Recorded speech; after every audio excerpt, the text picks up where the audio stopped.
I accused my boyfriend of cheating, and now I deeply regret my actions. We had been dating for almost a year when we moved into a small house near his hometown. Everything felt perfect until he mentioned a yearly tradition. Every year on the same date, he flies to California for a few days. When I asked why, he got quiet and changed the subject by inviting me to come along. I had to work that week, so I said no. I knew he was a former Marine and had been stationed out there, so I figured it was just to visit old buddies or relive some memories. I didn't push it. Then something happened that made me spiral. A few days later, he was cooking dinner and left his phone charging in the living room where I was sitting. A text popped up from a name I didn't recognize. The screen was locked, but I'm ashamed to admit I had figured out his password weeks ago. It was the name of his favorite gun. Predictable. I know I shouldn't have looked, but I've been cheated on before. I trusted my ex with everything, and he destroyed me. So when I saw that text, my old wounds took over. The message said, "Don't forget, Maya's favorite beer is Buzz Light. Grab a few cases." My heart dropped. Who was Maya? Why was he buying her favorite beer for a trip he wouldn't explain to me? I closed the phone and pretended I saw nothing, but inside I was falling apart. I went to my work friends for advice, and all three of them said the same thing. He's taking another woman on a romantic getaway. He's cheating. My anxiety exploded. I couldn't eat. I couldn't sleep. I kept thinking about how I believed he was the one, and how could he betray me like this? I decided I wasn't going to cry alone. I was going to confront him and catch him in his lies. I came home early that day. He was in the backyard fixing a broken fence post. I called out and told him to come inside. He said he'd be there in a second. I told him to come now. I heard him drop everything and run in. He probably thought I was hurt because when he saw my face, he immediately asked what was wrong. I looked him straight in the eyes and said, "I know you're cheating on me." He froze. Then he actually laughed a little, like I was joking. When he saw my tears, his smile disappeared.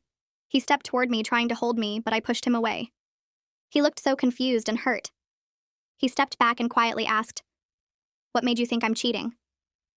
I told him I knew about Maya. I said I knew he was flying out to see her next week. He nodded slowly and said, "Yeah, I am. I broke." He just admitted it. I started sobbing harder, barely able to breathe. But then he reached into his wallet and pulled out an old photograph. He handed it to me and said, "That's Maya." The photo showed two Marines in full gear, arms around each other's shoulders, rifles in their free hands. One of them was my boyfriend, younger but unmistakable. The other was a woman. She had a wide smile and kind eyes. I had seen this picture before in a memorial post his friend shared online. Maya had taken her own life 3 years ago while they were deployed together. My boyfriend sat down across from me and explained everything. Every year on the anniversary of her death, he flies to California where her family lives. He visits her grave. He has dinner with her parents. He brings her favorite beer and they share stories about her. It's how they all cope. It's how they remember her. I felt like the worst person in the world. I had taken his grief and turned it into something ugly. I accused him of betrayal when he was honoring someone he lost. I started apologizing over and over, but he just sat there quietly for a long time. Then he looked at me and said, "I should have told you. I just don't like talking about it. It still hurts." He wasn't angry. He was sad, and that made it worse. We talked for hours that night. He told me about Maya, about the guilt he still carries, about how hard it is to open up. I told him about my past, about the men who broke my trust, about why I assumed the worst. We both cried. We both apologized. And somewhere in that mess, we got closer than we had ever been. He still went to California the following week, but this time I asked if I could come. He said yes. I met Maya's parents. I visited her grave. I watched my boyfriend cry in a way I had never seen before. And I finally understood what he carries with him every single day. I almost destroyed the best relationship I've ever had because I let my past control me. I assumed betrayal because that's all I had ever known. But he showed me that some people are exactly who they say they are. Some silences aren't hiding lies. They're protecting wounds that haven't fully healed. I'm sharing this because I know I'm not the only one who has let old pain poison something good. If your partner has a part of themselves they don't share easily, maybe give them time instead of suspicion. I almost lost everything by assuming the worst. I'm just grateful he gave me the chance to understand the truth. I spent the next week with my laptop open constantly, reading everything I could find about survivors' guilt and military PTSD. The articles explained how service members carry invisible wounds that don't show up on any medical scan, but affect everything they do. I read about combat trauma and what happens when someone watches their friends die, how the brain tries to process something it was never meant to handle. One article talked about how veterans often can't explain their experiences to civilians because the words don't exist for what they went through. That helped me understand why my boyfriend couldn't just mention Maya over dinner like she was some old friend from work. She wasn't a casual topic. She was a wound that never fully closed. My phone rang on Wednesday afternoon while I was reading about anniversary reactions in PTSD. Miranda's name flashed on the screen. I answered, and she asked how I was doing, her voice careful like she was checking on someone who might break. I told her everything. The accusation, the photograph, the truth about Maya, the hours of crying and talking that followed. She listened without interrupting, which isn't like her at all. When I finished, she was quiet for a long moment. Then she said she was proud of me for admitting I was wrong and apologizing. But she also reminded me that my trust issues are real problems I need to deal with properly. She said understanding where they come from doesn't mean I get a pass for snooping through his phone or jumping to conclusions. She was right, and it stung to hear it. At work the next day, I pulled Juliana aside during lunch break. She was the one who'd been most convinced he was cheating, the one who said all the signs pointed to another woman. I told her the real story about Maya and the annual trip to visit her grave. Juliana's face went red and she looked genuinely embarrassed. She apologized for jumping to conclusions and admitted she'd been projecting her own cheating ex onto my situation. Her ex had used similar excuses about trips and old friends, so she assumed mine was doing the same thing. We both realized we'd let our past experiences cloud what was actually happening. She hugged me and said she was glad she was wrong, that my boyfriend sounded like one of the good ones. That evening, my boyfriend came home from work and found me on the couch with my laptop, reading another article about military grief. He set down his keys and asked what I was doing. I told him honestly that I was trying to understand what he'd been through, that I wanted to know more about what he carries every day. His expression softened and he sat down next to me. He seemed touched that I was making the effort, but then he warned me that reading about it isn't the same as witnessing it. He said the articles can explain the psychology and the symptoms, but they can't show me what it actually feels like to lose someone that way. I nodded and told him I knew that, but I wanted to try anyway. 3 days before we were supposed to leave for California, he pulled out his phone after dinner. He scrolled through his photos for a minute, then turned the screen toward me. Maya was goofing around on base in one picture, making a silly face at the camera. In another, she was at a barbecue with other Marines, holding a plate piled high with food. There was one of her cleaning her rifle, focused and serious. His voice stayed steady as he swiped through the images, but I watched his jaw muscles tighten with each photo. I realized he probably didn't look at these very often, that showing them to me was difficult for him. I asked if I could see more, and he kept scrolling, sharing little details about where each photo was taken or what they'd been doing that day. I asked him what Maya was like as a person, not just as a Marine. He smiled a little and told me she was funny, that she could do perfect impressions of their commanding officers that had everyone cracking up. He said she was always pulling pranks on the newer guys, nothing mean but enough to keep things interesting when deployment got boring. Then he mentioned her terrible singing voice, how she'd belt out country songs in the shower and everyone could hear her through the whole barracks. As he talked, I could see glimpses of the friendship they'd had before everything went dark. These weren't just war stories or trauma memories. These were real moments with a real person he'd cared about. The night before our flight, we were packing our bags when he stopped and sat down on the edge of the bed. He admitted he was nervous about me meeting Maya's parents. He said they're the only people who really understand what he lost, who knew Maya the way he did. I promised to be respectful and follow his lead, that I understood I was entering sacred space in their shared grief. He nodded and went back to packing, but I could see the tension in his shoulders.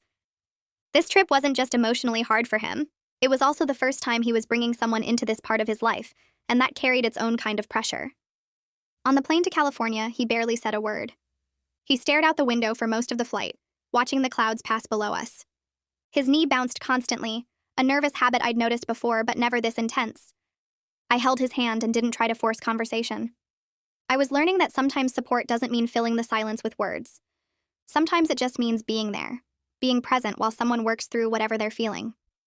The flight attendant came by twice to offer drinks and snacks. We both declined.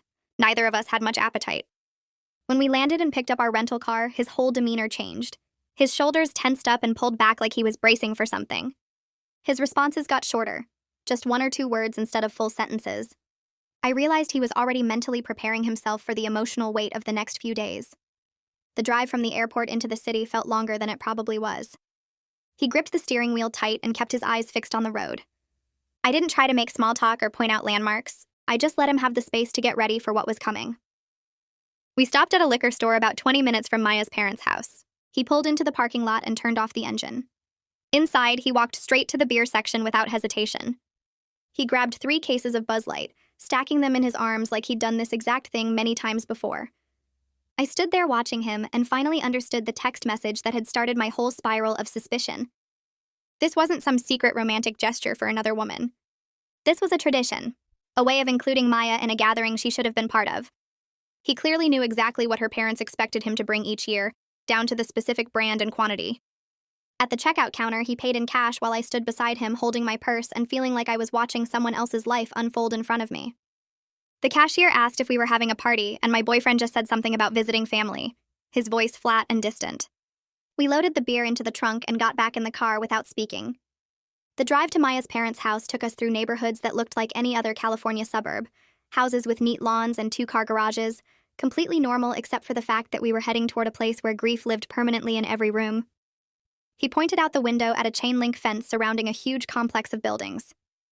"That's the base entrance," he said, "where we'd line up for inspection every morning at 6.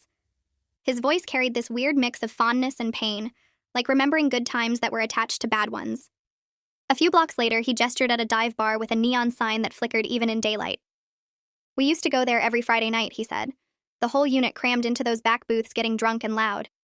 Maya always won at pool even when she was wasted. I watched his face as he talked, and saw how every memory seemed to hurt and comfort him at the same time.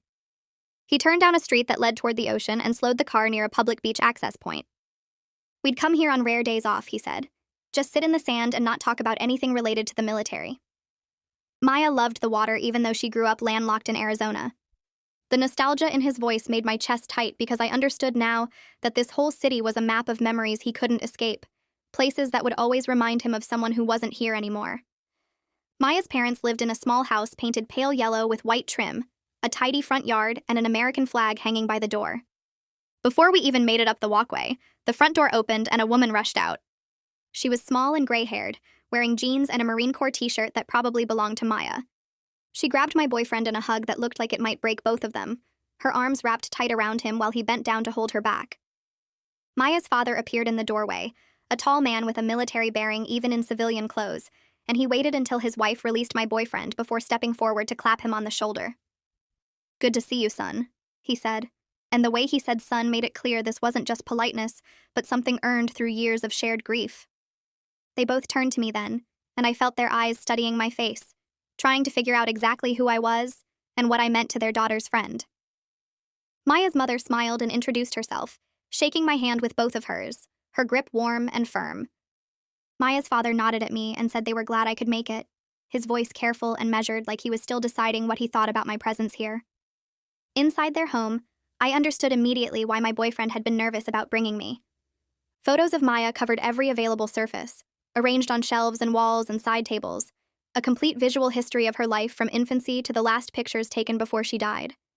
Baby Maya in a bathtub, toddler Maya on a tricycle, teenage Maya at prom in a blue dress, Maya in her dress blues at boot camp graduation, Maya in combat gear somewhere overseas. The house wasn't just decorated with her memory, it was built around it, every room a shrine to the daughter they'd lost. I felt the weight of their grief pressing down on me from all sides, making it hard to breathe normally.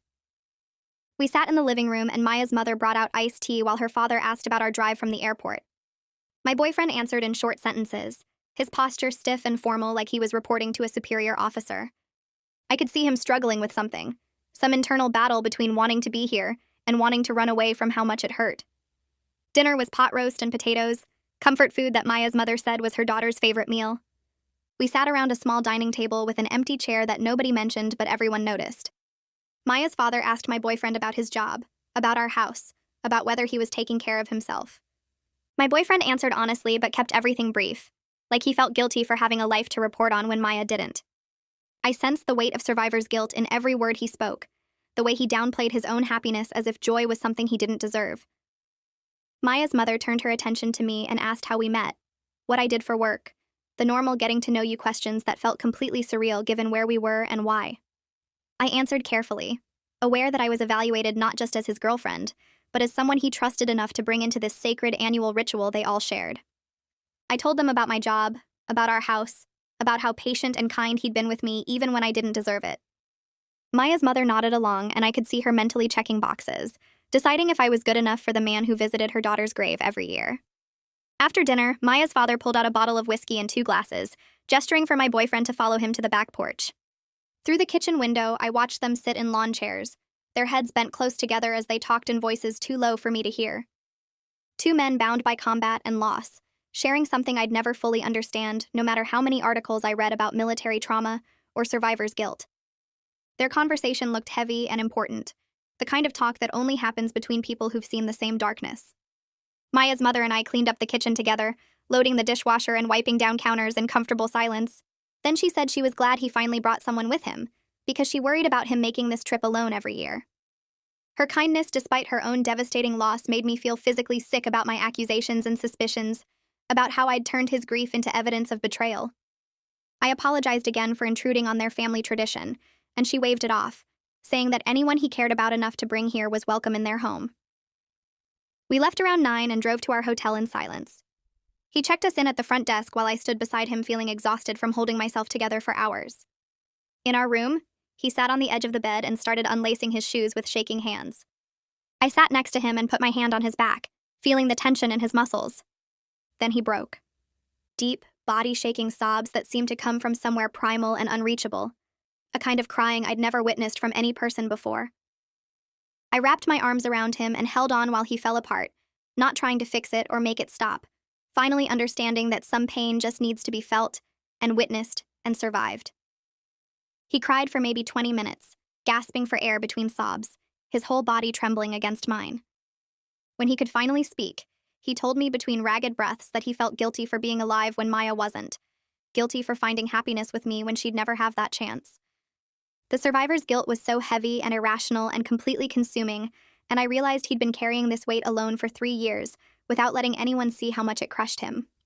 He kept apologizing for crying, for bringing me here, for being a mess, and I kept telling him to stop apologizing for being human. Then he started talking about Maya in a way he never had before, explaining that she'd been struggling for months before she died. There were signs everyone missed or didn't take seriously enough, jokes about not wanting to be here anymore that people laughed off as dark humor. He blamed himself for not checking on her more, for not insisting she talk to someone, for not somehow preventing what felt inevitable in hindsight even though nobody could have known for sure. I told him everything. About the messages I found on my ex's phone that he swore were just work.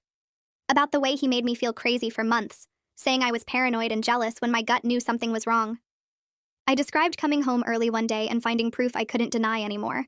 The confrontation where he actually blamed me for pushing him into someone else's arms. My boyfriend listened without interrupting, his breathing steady in the darkness. When I finished, I told him I knew my past wasn't his fault, but it's why I saw betrayal in a text about beer instead of grief. It's why I accused him of cheating when he was just honoring someone he lost. He was quiet for a long time before he started talking about how he's been keeping parts of himself locked away because he didn't want to drag me into his darkness.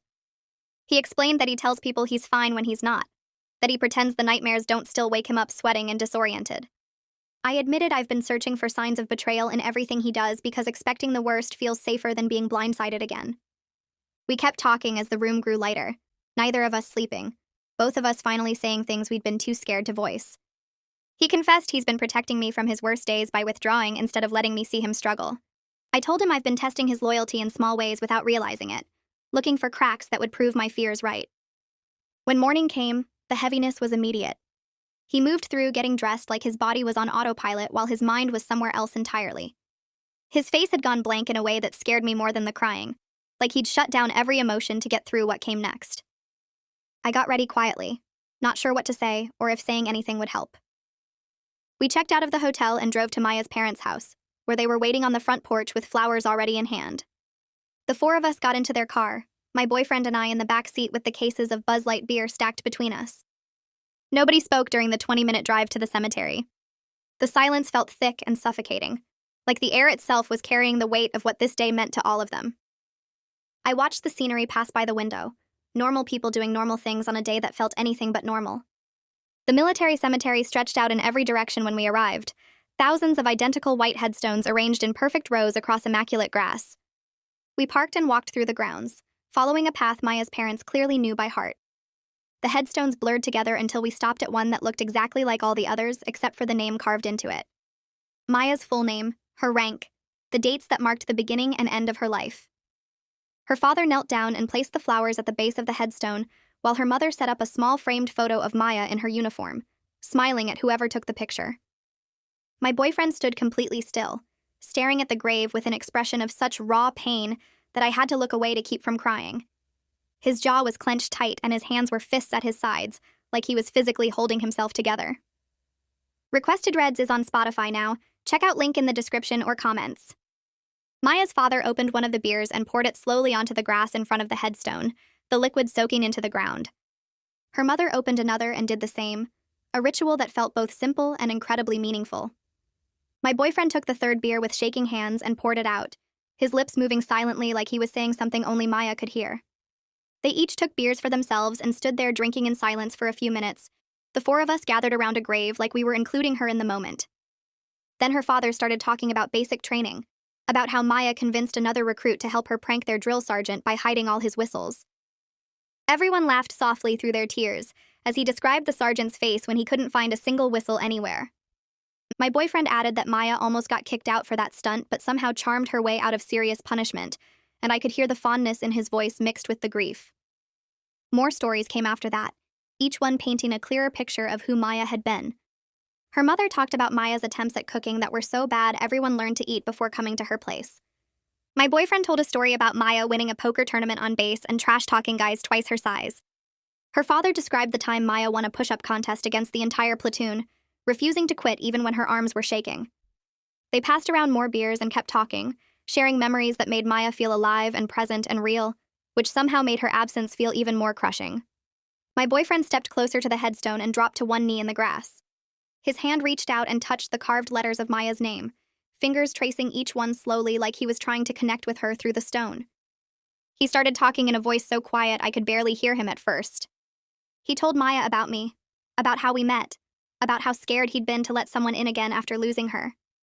His voice cracked when he said he was sorry for taking 3 years to bring someone to meet her, sorry for being afraid she'd think he was replacing her or forgetting what she meant to him. He promised her parents he'd keep coming back every single year, that he wouldn't let her be forgotten no matter how much time passed or how his life changed. The raw pain in his voice made my chest hurt, so badly I had to press my hand against it just to breathe. Tears were streaming down his face, but he kept talking to her like she could hear him, like she was right there listening to everything he needed to say. He told her he missed her every day, and that the guilt of surviving when she didn't still woke him up at night sometimes. Watching him break down at her grave made me understand what he meant about carrying this every single day. This wasn't old grief that had healed over with time and distance. This was fresh and aching and right beneath the surface of everything he did, a constant companion he'd learned to function around but never truly escaped. He got up after a few minutes and just stood there staring at her name with tears running down his face, his jaw clenched tight like he was trying to hold himself together.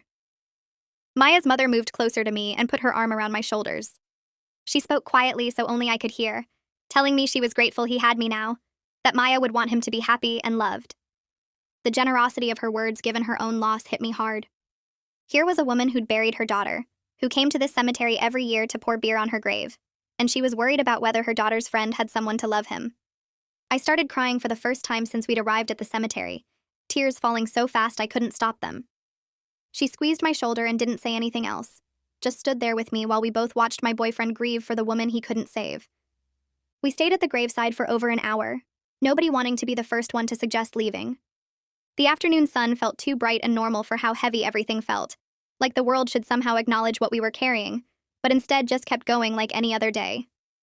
People walked dogs on the paths between headstones and birds sang in the trees and cars drove past on the road outside the cemetery gates.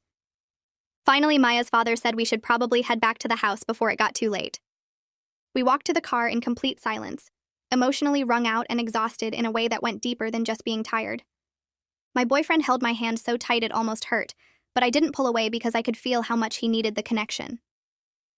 Back at Maya's parents' house, we sat in their living room surrounded by photos of their daughter everywhere I looked. The walls were covered with pictures from every stage of her life, and the shelves held framed photos of her in uniform, with friends, at family gatherings. We shared more memories over sandwiches that Maya's mother had made, but nobody really ate. The conversation drifted between past and present, laughter and tears, following the natural rhythm of grief that doesn't follow any logical pattern. One minute, Maya's father was laughing about the time she convinced her entire unit to wear their uniforms backward for a group photo as a prank, and the next minute he was crying into his hands. My boyfriend told a story about Maya teaching herself guitar by watching videos online and how she'd play the same 3 chords over and over until everyone wanted to throw her guitar off the roof. Maya's mother laughed and said she still had that guitar in the closet, that she couldn't bring herself to get rid of it even though nobody played it anymore. Then Maya's father stood up and said he wanted to play something. He went to the closet and pulled out Maya's old guitar, the same one from all the stories. He sat back down and started playing a song, his voice rough but steady as he sang. My boyfriend closed his eyes listening, and I watched tears stream down his face that he didn't bother to wipe away. He was finally letting himself feel everything in front of people who understood, people who wouldn't judge him or tell him to move on, or ask why he wasn't over it yet. The song ended and nobody spoke for a while. As evening started to approach and the light through the windows turned golden, Maya's mother stood up and asked if she could talk to me privately. We went into the kitchen together and she turned to face me with tears in her eyes. She thanked me for coming, for supporting him through this, for being patient with his grief. She told me he'd been alone with this for too long and she was relieved he'd finally trusted someone enough to share it. She said she could see how much he loved me, and that gave her hope he might actually heal someday, instead of just surviving. I didn't know what to say, so I just hugged her and we both cried in her kitchen while the men sat in the living room with Maya's memory all around them. Before we left for our hotel, I surprised everyone by asking if I could have a moment at Maya's grave alone. They all looked at me with confused expressions, but agreed. My boyfriend drove me back to the cemetery and waited in the car while I walked to her headstone by myself. The sun was setting now, and the cemetery was almost empty. I stood in front of Maya's grave and felt awkward at first, talking to someone I'd never met. But then I started speaking out loud even though I never knew her. I apologized for my jealousy and suspicion, for turning her memory into something ugly in my mind. I promised to take care of him, and to never make him feel guilty for grieving her, to understand that loving me doesn't mean forgetting her, or moving on from his pain. I told her headstone that I almost destroyed something good because I couldn't see past my own trauma. I explained that my ex had cheated on me and destroyed my ability to trust anyone, and when I saw her name in that text message, I let all my old wounds take over. I was grateful for the chance to understand the truth instead of losing him over my assumptions. I promised to honor her memory by being worthy of the trust he'd placed in me, by doing my own healing work so my past doesn't poison our future. I stood there for a few more minutes just looking at her name carved in stone, thinking about how she'd never get to fall in love or buy a house or grow old. Then I walked back to the car where my boyfriend was waiting. He drove us back to the hotel in silence, and I watched the California streets pass by outside the window. The sun had set completely now, and streetlights made everything look orange and strange. When we got to the parking lot, he turned off the engine but didn't move to get out of the car. He just sat there with his hands still on the steering wheel, staring straight ahead. I waited because I didn't know what to say after everything I'd just witnessed at the cemetery. Finally, he took a deep breath and opened his door. We walked across the parking lot to our room, and the whole time I could feel the weight of the day pressing down on both of us. Inside the hotel room, he sat on the edge of the bed and put his face in his hands. I sat down next to him and put my hand on his back. He leaned into me and wrapped his arms around my waist, holding me tight like I might disappear if he let go. He pulled back just enough to look at me, and his eyes were red and tired. He said he was grateful I came with him this year because he'd been making this trip alone for so long and it hurt every single time. He told me he'd been scared to let me see this side of him because most people don't know how to handle grief this big. They get uncomfortable, or they try to fix it, or they tell him he needs to move on already. He was afraid I'd think he was broken or too damaged to love properly. I told him I understood now why he couldn't just casually mention this over dinner. This wasn't something you bring up like talking about the weather or what you did last weekend. I said loving someone means seeing all of them, including the parts that hurt and the parts that are still healing. His grief didn't scare me anymore because I finally understood what it was and where it came from. We talked for hours that night about how we both needed to work on healing ourselves while also being there for each other. He admitted he goes to counseling through the VA, but he hasn't been totally honest with his therapist about how much he still struggles. He said he shows up to appointments and talks about surface-level stuff, but never really digs into the guilt he carries about surviving when Maya didn't. I asked him why he holds back in therapy, and he said it feels easier to just manage the pain than to actually work through it. I told him that wasn't fair to himself, and it wasn't really healing if he was just keeping everything locked down. He nodded and said he knew I was right, and he'd try to be more open in his next session. Then I took a breath and admitted I needed to find my own therapist to deal with my trust issues. I told him it wasn't fair to him or to me that I was still operating from a place of fear and suspicion because of what my ex did years ago. He said he supported that completely and offered to help me find someone good. We made a promise to each other right there in that hotel room to be more honest about our triggers and our wounds.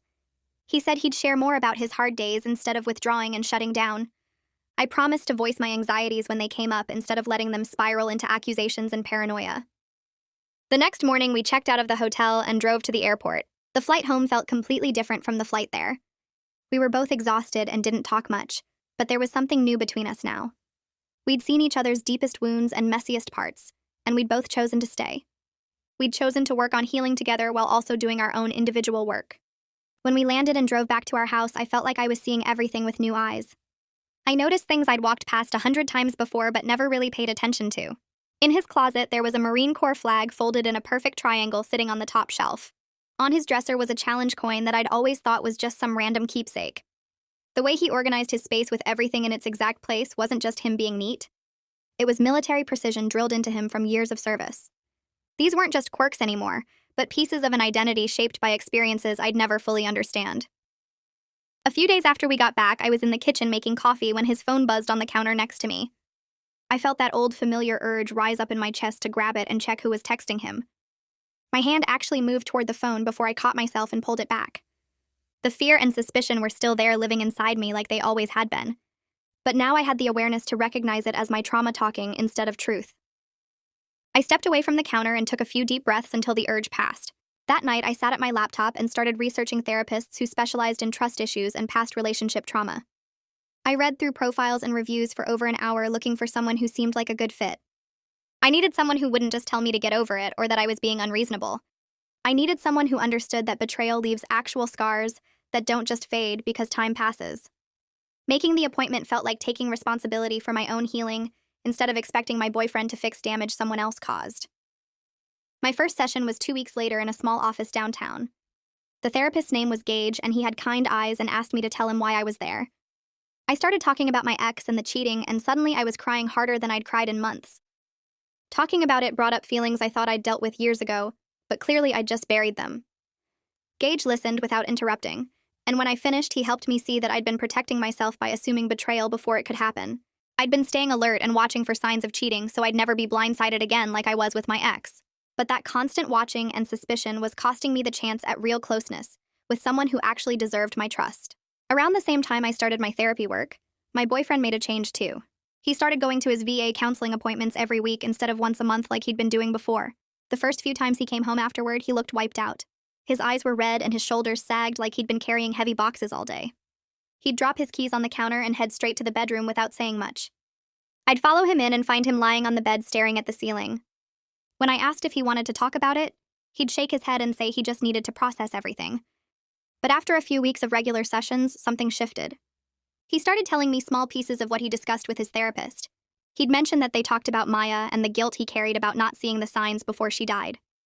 He'd explained that his counselor was helping him understand that survivor's guilt was normal, but also something he needed to work through instead of just carrying forever.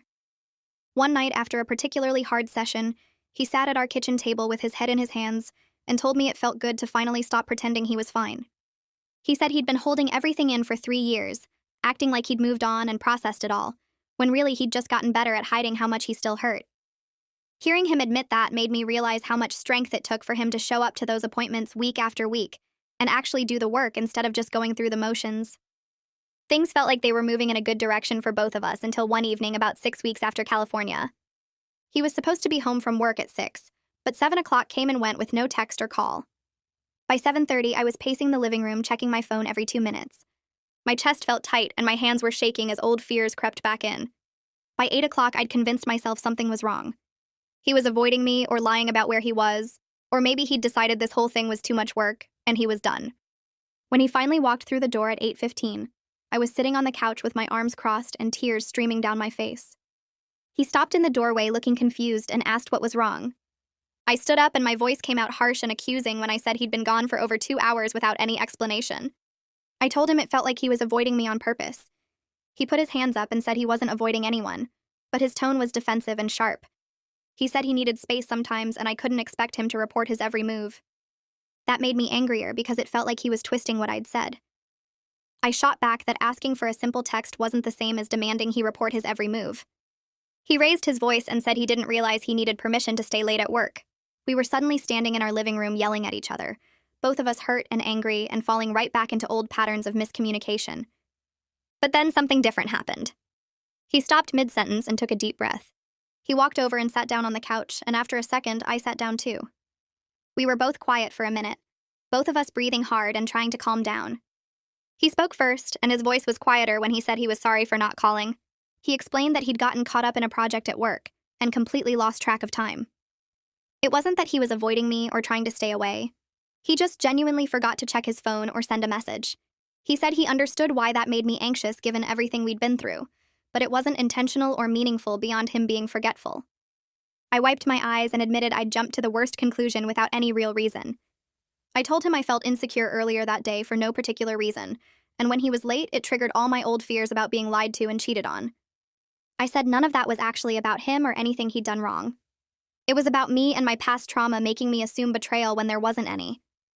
We sat there and talked through what had just happened using things we were both learning in our therapy sessions. It was messy and uncomfortable, and neither of us felt great about how we'd handled it. But we worked through it together instead of shutting down or walking away or letting it turn into something bigger and more damaging. We both apologized again and talked about what we could do differently next time. He said he'd set a reminder on his phone to text me if he was going to be more than 30 minutes late. I said I'd try to pause before assuming the worst and actually ask him what was going on instead of building a story in my head.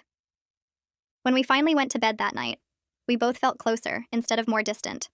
The fight had been scary because it showed we could still fall into old patterns, but working through it showed we were both committed to doing things differently. The following weekend, Miranda drove up to visit. She showed up Saturday morning with coffee and bagels, and we sat at the kitchen table while I filled her in on everything.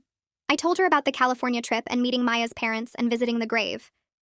I explained how my boyfriend had broken down crying and shared things with me he'd never told anyone. I talked about starting therapy with Gage and how hard it was to dig into the betrayal from my ex. I mentioned the fight my boyfriend and I had about him being late, and how we'd managed to work through it instead of letting it explode. Miranda listened to everything, and when I finished, she said she was proud of me for doing the actual work, instead of just saying I would. But then she leaned forward and her expression got more serious. She said she was glad I was making progress, but she also wanted to make sure I wasn't letting myself off the hook too easily. She reminded me that understanding where my trust issues came from didn't mean I got a pass for how I'd acted. She pointed out that I'd violated my boyfriend's privacy by figuring out his password and reading his texts, and I'd accused him of something horrible based on one message I didn't understand. She said the fact that I had trauma from my ex didn't excuse those choices. It explained them, but it didn't make them okay. Hearing her say it so directly stung, but I knew she was right. I'd been so focused on the revelation about Maya and our emotional breakthrough that I hadn't fully reckoned with my own actions. I'd invaded his privacy and made terrible accusations based on my own fears, rather than any actual evidence. Miranda wasn't trying to make me feel bad. She was trying to make sure I took real responsibility, instead of just understanding why I did what I did. A few days after Miranda left, my boyfriend brought up the idea of me meeting Luca. He explained that Luca was one of his Marine buddies who'd also known Maya and struggled with similar survivor's guilt. Luca and his wife Beatrice lived about an hour away, and my boyfriend thought it might be good for all of us to get together. He said hearing Luca talk openly about his therapy and PTSD might make him feel less alone in his own struggles. We set up dinner at our place for the following Friday. When they arrived, Luca was tall and broad-shouldered with a quiet intensity about him. Beatrice was warm and friendly, hugging both of us like we were old friends even though we'd never met. We made pasta and sat around our small dining table, and the conversation started light with talk about jobs and the weather and normal getting-to-know-you stuff. But as dinner went on and we opened a second bottle of wine, the conversation shifted. Luca started talking about his therapy journey without any prompting, like it was just a normal topic of conversation. He mentioned his PTSD diagnosis and the medication he was on, and the weekly sessions with his counselor. He talked about nightmares and hypervigilance and how hard it was to feel safe even in his own home sometimes. My boyfriend listened intently, nodding along, and I could see his whole body relax as Luca spoke. When Luca mentioned the guilt he carried about Marines who didn't make it home, my boyfriend jumped in and said he felt the exact same way about Maya. The two of them talked back and forth about survivor's guilt and the irrational feeling that they should have been able to prevent deaths that weren't their fault or responsibility. Watching them share this openly made me realize how isolated my boyfriend must have felt, carrying all of this alone for so long. After dinner, Beatrice asked if I wanted to help her with dessert in the kitchen. Once we were alone, she turned to me and her expression became more serious. She told me that supporting a partner with combat trauma was hard work that required a lot of patience and clear boundaries. She was honest about the challenges in a way that felt both helpful and slightly scary. She talked about the nightmares Luca had where he'd wake up yelling or crying or not knowing where he was. She mentioned the times he'd withdraw emotionally and shut down for days, unable to talk about what he was feeling. She explained how anniversary reactions worked, how certain dates or sounds or smells could trigger him back to traumatic moments without warning. She said there were times she felt like she was walking on eggshells, trying to be supportive while also protecting her own mental health. But then her expression softened, and she said that despite all the challenges, the depth of connection possible when both people committed to healing was unlike anything she'd experienced in previous relationships. She told me that Luca's willingness to be vulnerable and do the therapy work had made their relationship stronger than it would have been without those struggles. She said the key was both of them doing their own individual work, while also supporting each other, maintaining boundaries so his trauma didn't become her trauma. Her honesty was refreshing and a little overwhelming, but it helped me understand what I might be signing up for long-term with my boyfriend. The next week in therapy, Gage and I worked through specific memories of my ex's betrayal. He had me describe the timeline of events leading up to discovering the cheating, and as I talked through it, I started to see patterns I hadn't noticed before. My ex had been distant and secretive for months before I found proof, but when I'd asked him about it, he'd made me feel crazy for being suspicious. He'd accused me of being paranoid and controlling, turning my legitimate concerns back on me until I doubted my own instincts. Gage helped me understand that my ex had been gaslighting me, making me question my own perception of reality so I wouldn't trust what I was seeing. That betrayal of my trust and my sense of reality had damaged me even more than the actual cheating. It explained why I'd been so quick to doubt myself with my current boyfriend, why I'd felt like I needed concrete proof before trusting my gut. But Gage also helped me see that my current boyfriend was nothing like my ex. When I'd confronted him about Maya, he hadn't tried to make me feel crazy or turn it back on me. He'd been sad and hurt, but he'd explained everything honestly. He'd shown me the photo and told me the truth even though it was painful to talk about. Gage gave me concrete tools to use when anxiety spiked, like pausing to ask myself what evidence I actually had before jumping to conclusions. He taught me to identify the physical sensations of anxiety in my body, so I could recognize when my trauma was triggered versus when I was responding to actual present danger. Having these specific techniques made me feel less helpless against my own fears. My boyfriend and I started doing weekly check-ins on Sunday evenings. We'd sit on the couch with tea and take turns sharing how we were doing emotionally, what we were struggling with, and what we needed from each other. The first few times felt awkward and forced, like we were reading from a script. But after a few weeks, it became a space I actually looked forward to. He'd tell me about hard moments at work, or things that came up in his VA counseling, and I'd share what I was working on with Gage, or times I'd felt anxious during the week. We'd talk about what we needed from each other, like him asking for space on certain evenings, or me asking for extra reassurance when I was feeling insecure. The check-ins helped us address small issues before they became big problems, and they created a regular space for vulnerability that didn't require a crisis to happen first. It felt like we were building new patterns of communication that were healthier than anything either of us had experienced in past relationships. Then during a session with Gage about 2 months into therapy, I had a breakthrough that shifted something fundamental in how I saw myself. We were talking about my ex's cheating again, and Gage asked me why I thought he'd done it. I started to give my usual answer about not being enough or not meeting his needs, but Gage stopped me. He asked me to think about it differently. He said my ex had made a choice to cheat, and that choice reflected his character and values, not my worth as a partner. He pointed out that plenty of people have unmet needs in relationships, and they don't cheat. They communicate or go to therapy or end the relationship honestly. My ex had chosen deception and betrayal because that's who he was, not because I was insufficient or unlovable. Hearing Gage say it so plainly made something click in my brain. I'd been carrying this belief for years that I needed to be perfect and hypervigilant to prevent future betrayal. Like if I could just be enough and watch carefully enough, I could control whether someone cheated on me. But that belief gave my ex's choices power over my entire sense of self. It made his betrayal about my inadequacy instead of his character. Realizing that his cheating wasn't about me being insufficient or unlovable started to loosen the grip of the fear that had been controlling me. I couldn't prevent betrayal by being perfect or watching carefully. I could only choose partners with integrity and trust myself to recognize red flags. And my current boyfriend had shown me over and over that he had integrity, even when it was hard, even when the truth was painful to share. A few weeks after that conversation with Gage about my ex's choices, I'm sitting in our living room when my boyfriend's phone buzzes on the coffee table. The screen lights up with a text from someone named Derek. I glance at it without thinking, then realize I don't feel the usual spike of anxiety. My hands don't reach for the phone. My mind doesn't start spinning worst-case scenarios about who Derek might be or what the message could mean. I just sit there, staring at the phone until the screen goes dark again, and notice the absence of that familiar panic. The compulsion that used to control me is just gone, like a switch flipped somewhere in my brain. When my boyfriend comes back from the kitchen with 2 mugs of tea, I tell him his phone went off. He picks it up, reads the message, and mentions casually that Derek wants to grab lunch next week.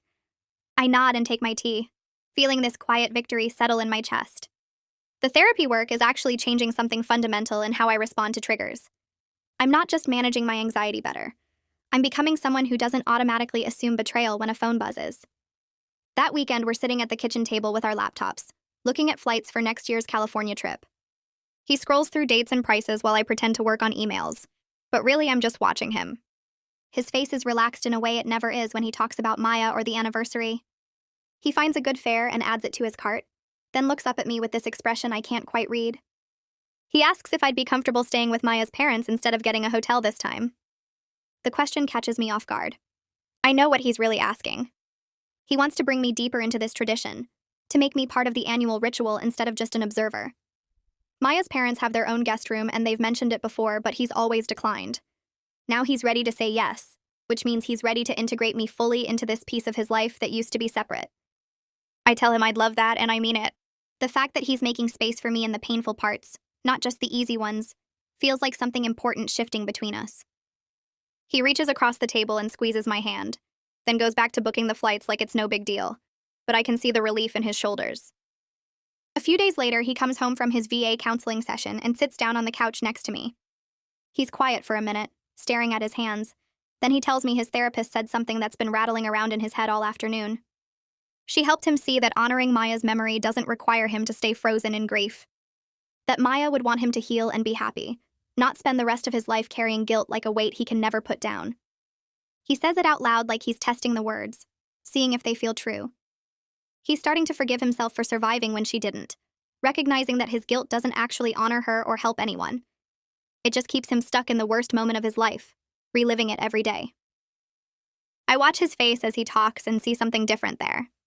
Not the absence of pain, but maybe the beginning of acceptance that the pain doesn't have to define everything. He tells me he's been so afraid of moving forward because it felt like forgetting her, like her death would matter less if he stopped hurting so much. But his therapist asked him what Maya would say if she could see him now, and he knows she'd tell him to stop punishing himself. She'd want him to live, not just exist. That night after he falls asleep, I sit at the kitchen table with a blank piece of paper and start writing a letter to my ex. I pour out everything I've been carrying for years. The anger at his lies and betrayal, the hurt of being made to feel like I wasn't enough, the damage he did to my ability to trust anyone after him. I write about how he gaslit me when I questioned him, made me feel crazy for my suspicions even though my instincts were right. I tell him about the years I spent assuming every man would eventually do what he did, how his choices poisoned every relationship I tried to have after him. The words come out messy and raw, my handwriting getting harder to read as emotions take over. I fill 3 pages front and back, not editing or censoring, just letting it all spill onto the paper. When I finally finish, my hand is cramping and my face is wet with tears I didn't realize I was crying. I read through what I wrote once, then take the pages outside to the fire pit in our backyard. I light them with a match and watch the paper curl and blacken, the words disappearing into ash and smoke. The flames eat through my anger and hurt, destroying the power I've been giving him for so long. It feels like releasing something I've been holding too tight for too long. When the last piece burns away, I go back inside and wash my face, feeling lighter than I have in years. 6 months after the California trip, we're both in different places than we were. He's managing his PTSD with regular therapy and medication that actually helps with the nightmares and anxiety. I'm rebuilding my ability to trust through consistent work with Gage, learning to recognize when my past trauma is talking versus when something is actually wrong. We still have hard days where his grief hits him out of nowhere, or my insecurities flare up over nothing. We still have triggers that catch us off guard, moments where we slip back into old patterns of shutting down or assuming the worst. But now we face those moments together with honesty and compassion, instead of fear and suspicion. When he has a bad night, he tells me instead of withdrawing. When I feel anxious about something, I voice it instead of letting it spiral into accusations. We're building something real on a foundation of shared vulnerability and mutual healing, both of us doing our individual work while also supporting each other. It's not perfect or easy, but it's honest. And after everything we've been through, honest feels like more than enough. All right, That's all I've got today. Thanks for letting me share this little moment with you. I hope it sits with you in a good way.